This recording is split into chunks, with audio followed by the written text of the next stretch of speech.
Assalamu alaikum wa rahmatullahi wa barakatuh. Haray ko min Muhammad Alpha ari ka platform men ɗo fi en waw ɓeydidirde e ɗi waktuji ɗi wonɗen e jangude ɗo hiɗen andi midi 30 haray hiɗen mari jangugol haditha e nder hadisaji nulaɗo ɗin sallallahu alayhi wa sallam, bimana mako e nder makuji nulaɗo ɗin sallallahu alayhi wa sallam. darsu mo ɗettata 2 minutes.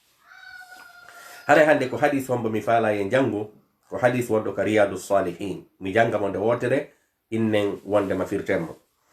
عن أبي هريرة رضي الله عنه عن النبي صلى الله عليه وسلم قال: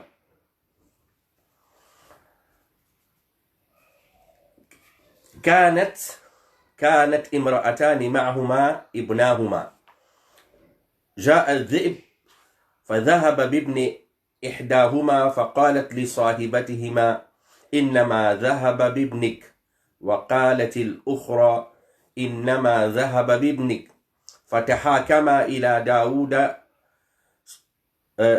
داود عليه السلام فقضى به للكبرى، فخرجتا على سليمان بن داود عليه السلام فأخبرتاه، فقال: ائتوني بالسكين أشقه بينهما.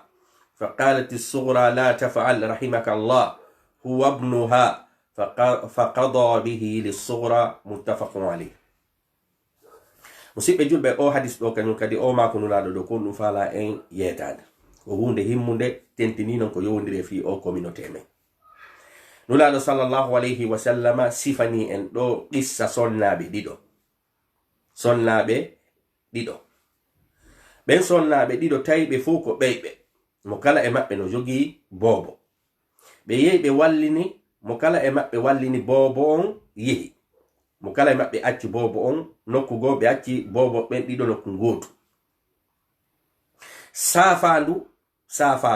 safandu ari ñaami boobo gooto, heddi boobo gooto. reɓɓen ɗiɗo ɓay arti mo kala e maɓɓe inni ko ɓiɗɗo oya on ñaama, ko ɓiɗɗo oya on ñaama, ɓiɗɗo wuru ɗon ko ɓiɗɗo muɗum. ɓe ari non ɓe e nder ko ɓe sonki kon, e nder ko ɓe poɗodiri kon, ɓe yehi ka annabi Dawuda. yo annabi Dawuda ñawanɓe ko hombo e maɓɓe jeyi boobo wuruɗo on, ko hombo e maɓɓe safandu ndu ñaami ɓiɗɗo mum. annabi Dawuda ndaari tawi hay goto e maɓɓe jogaki dalil, jogaki preuve ko ɓiɗɗo hombo ñaama, ko ɓiɗɗo hombo heddi. annabi Dawuda ñaawiri duuɓi ɗin, inni ɓaytu woni preuve ala, hande kadi njano on yo ɗettu boobo on, haray ko ɓiɗɗo tosoko on woni ko ñaama. ɗo annabi Dawuda kon ɗum ñaawiri ko mangu koynugol oɗa no hecci oɗa. e nder ko ɓe yaata kon ɓe rewi ka annabi Sulaymana ɓiɗɗo annabi Dawuda. annabi Sulaymana kañum inni haray ñaawaki. annabi Sulaymana inni milla wawi o ñawande mo kala hetta gonga, o ñaawi hakkunde maɓɓe. kono musidɓe julɓe, hiɗen andi ko honno annabi Sulaymana kañum ñaawiri hakkunde maɓɓe, ko ɓiɗɗo hombo ñaama, ko ɓiɗɗo hombo heddi. annabi Sulaymana inni adde laɓi mi senda ɓiɗɗo wuruɗo on pecce ɗiɗi, mo kala e maɓɓe ɗetta peccum. ɓay annabi Sulaymana inni ɗum ɗon, tosoko on, sonnajo tosoko on inni kañum honnum, hay sa warali boobo on joni min mi accanimo, hay sa waralimo, kono njano on o haalali fuy. annabi Sulaymana inni o boobo ko tosoko on jeymo, ko ɗum waɗi ɓay mi inni mi waraymo, ɓay mi inni mi sendaymo pecce ɗiɗi mo kala hendo feccere, ko ɗum waɗi njano on deƴƴani, ko sabu na ɓiɗɗo makko. ɗo o hadith ɗo ko message hon ɗum woni nder ton. go'o message wonɗo ka hadith ɗo on ko yetagol en duwaka ñaawirde mangu. innugol kaari no hecci oya, seke ɓaytu woni kaari no hecci oya, ko heccu ɗon jogii gonga. en duwaka innude sonnajo jonni tetake gonga, ɓayi mawdi makko no ɗumani. mangu ko teddinte ɗum, kono ɗum taccirtake ñawore. hande non ka communauté men buyno woodi si ɗum anneke ɓeyna aray de haray ko kotoma dey ko non holliri mawdo misin den ko non holliri haray mobben ko non holliri dum na nyaawore diina ko preuve ji din hollete preuve ji din burdo jogade preuve wo ko hettata gonga woni ko tosoko woni ko njano woni ko sonnajo woni na sonnajo ko wadi piji buy hande diina kan no tonya yimbe ben sikka ko non diina kan woniri hala ko himbe ben fefindi o yi o hadith do ko annababe dido nyaawi annabi Dawud e annabi Sulaiman. Annabi Dawud nyaawi detti bobo wurudo on jonni njano on nyaawiri mangu. Annabi Sulaimana nyaawiri wondema baytu woni toso ko innita bobo on ware andini en wondema ko bobo makko. Annabi Dawud inni annabi Sulaimana no nyaawiri non ko non hala nyaawirede e horele annabi Dawud ko kanko woni baben annabi Sulaimana kono ko annabi Sulaimana nyaawore den no de hanira nyaawirede no. Musibbe julbe en yaltay e jogagol faamuji majje naydi en yaltay e innugol kaari no hecci ma kaari no mari duubi ni ma kaari ko mangu ma kaari guduma haray ko faala den ko nyiibinowo nundal si ko pay ko waawi nyiibino nundal ka association ji men yo o nyiibi wo créegol do association manu créage opiji inna wondema ko heccudo wo ma ko dum ko falgere no ko haton jinden ko marbe haqqille ko haton jinde ko nyiibinobe nundal ko haton jinden ko himbe feewube wona himbe marbe duubi tum haray en hi o hadis do o holli e wondema haray mangu ko teddinte dum kono taccugol nyaawoje den na mangu taccirte taccugol nyaawore den na fi ko amodi goddo ko taccirte ko wondema hida faami go'o tawata kadi hida waawi hutorde preuve ji adda din fi hettugol gonga kam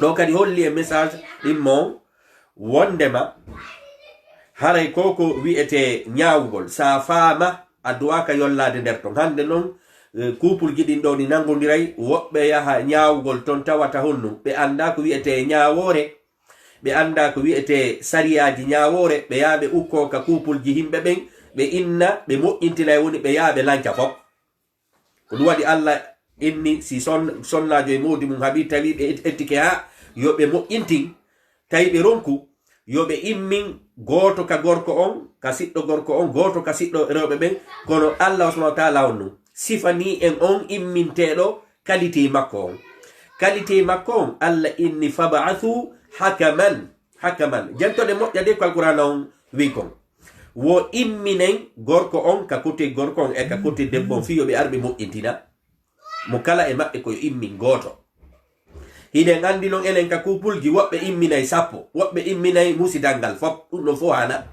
sariyan ko ko goto pet sibe ronku moƴƴintinde hakkunde mabbe sariya on e on goto mo sariya on happi fi mudum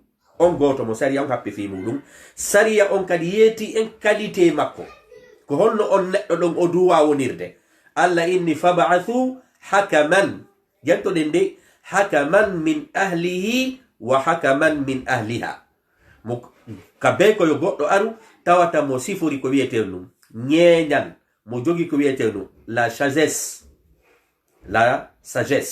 tata himo mari sagesse couple gidi non hande buyno yawde inna mo intinay tawa be yobora gandal be yobora sagesse be ala hikma ko woni wo ko kambe yata jirgita dum bonna fop no wodi no kelgo sibe nyaawgol sibe yalti atawa an e sonnama hari hido weldi ado be natude buri kabe ari be nati be inni do yosifo musibbe julbe ko alana gandal kon ta yow ka alana gandal kon ta tippoy hande non no wodi wallahi wobbe sikkube yawgol nata ka cuudi himbe ben wowla mo'intingol dum ko teddungal na teddungal dey dum ko responsabilité parce que say attaque to nyaawoje atoni alandi to ite yeso Allah subhanahu wa ta'ala on hiido musibbe jube ko subani odo hadith ko sabu faamuji buyino heba ka dina hara dina kan nadu wi fes iden andi wobbe weltoray yawgol jirgita ka yimbe ben linya heba ko ya honu junja ka yasi hare la jangitude hadith on nde wotere odo hadith no dumanni moƴƴano message makko ko hundum ko yetagol en nyaawoje den suutirtaake mangu ñaawoje ɗen suutirtake keccan ko suutirte ko gandal e ñeeñal. Gandal e ñeeñal. janga haditho an abi hurairata radiyallahu anhu annahu sami'a rasulullah sallallahu alayhi wa sallam yaqul. Sayyidina aba hurayra benaninu la dono maka kanat imra'atani ma'huma ibnahuma, hari rewbe dido no wondi e bibbe dido. Ja'a dhi'bu, safanu nun ari, fa dhahaba bibni ihdahuma, safanu nun yadi e biddo goddo e mabbe. Fa qalat li sahibatiha, o wi'ani wondi do makko on debbo wi'ani oya, innama dhahaba bibnika, hala safanu nun ko yadi ko biddo mawo. Wa qalat al ukhra, oya inni innama dhahaba bibnika, haray safanu nun ko yadi ko biddo mawo. Mo kala e mabbe inni safanu nun ko yadi ko biddo yawo. Fatahakama, be ñaawini ila Dawuda alayhi salam ka annabi Dawuda. Faqada bihi lil kubra, annabi Dawuda jonniti gonga njano on, parce que prévala be ñaawiri keccan. Fa kharajata ala Sulaiman, sonna ben dido kadi yalti be ñaawinoyi ka annabi Sulaiman ibn Dawud alayhi salam. Fa akhbaratahu, sayyidina annabi Sulaiman yetibe. فأخبرته بيتي النبي سليمان. فقال النبي سليمان ماكي ائتوني بالسكين أدنيل الذي أشقه بينهما مسند بيتلون حكونا مأبه سيكي متاكتا مو بيتش ديدي مكالا ديتا بيتشو. فقالت الصغرى تصوك أنوئي لا تفعل تاودو رحمك الله أنجر ماما هو بيتلو دون ibnu hako biddo makko. Joni mi accudo me makko. Faqada bihi annabi Sulaymana lisughra, annabi Sulaymana dittiti bobo on ñaawi inni ko toso ko jeyi parce que on don sakki yo biddo on ware njano on kanyum hari no wakkili yo biddo on ware ko holli dum don ko wonde makko parce que biddo maydo on mo safa nunu yaade mudum ko biddo makko yaade. Awa musibbe julbe ko mi faala yewtinde na mangu ñaawirte, na jogagol puri ñaawirte, na kecca ñaawirte, na fi ko amudi goddo hettirta gonga mako a ɓeygu goddo, na fi ko kawu, na fi ko bappa, na fi ko numa, ko ñaawirte ko gandal e ñeeñal e heɓugol preuve ji, dalilji, ko ɗum ɗon ñaawirte. si a ala ɗin ɗon piiji a hana yawgol natoya ɗo e kupulji woro waranno ton bonna kupulji himɓe ma yaha jento ko woni nder ton yalta jonjana jamawo. ɗum non hande no heewi.